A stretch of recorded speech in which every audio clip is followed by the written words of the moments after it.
April 19 ഇന്നലെ Kerala box ഓഫീസിൽ നിന്നും ഏറ്റവും കൂടുതൽ കളക്ഷൻ കിട്ടിയ 5 ചിത്രങ്ങൾ ഏതൊക്കെയാണെന്ന് നോക്കാം. 5-ാം സ്ഥാനത്ത് പ്രിയദർശൻ അക്ഷയ് കുമാർ കോംബോയിൽ വന്ന ഭൂത് ബംഗ്ല എന്ന ചിത്രമാണ്. ചിത്രം ഇന്നലെ കേരള ബോക്സ് ഓഫീസിൽ നിന്നും 6.85 ലക്ഷം രൂപയാണ് കളക്ട് ചെയ്തത്. 4-ാം സ്ഥാനത്ത് കുഞ്ചാക്കോ ബോബൻ നായകനായി എത്തിയ ഒരു ദുരൂഹ സാഹചര്യത്തിൽ എന്ന ചിത്രമാണ്. ചിത്രം റിലീസ് ചെയ്തിപ്പോൾ 5 ദിവസം കഴിഞ്ഞിരിക്കുകയാണ്. ചിത്രം ഇന്നലെ കേരള ബോക്സ് ഓഫീസിൽ നിന്നും 29 ലക്ഷം രൂപയാണ് കളക്ട് ചെയ്തത്.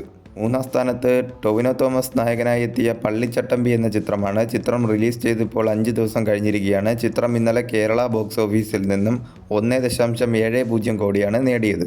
2-ാം സ്ഥാനത്ത് സൈജു കുറുപ്പ് നായകനായി എത്തിയ മോഹിനിയാട്ടം എന്ന ചിത്രമാണ്. ചിത്രം റിലീസ് ചെയ്തിപ്പോൾ 10 ദിവസം പിന്നിട്ടിരിക്കുകയാണ്.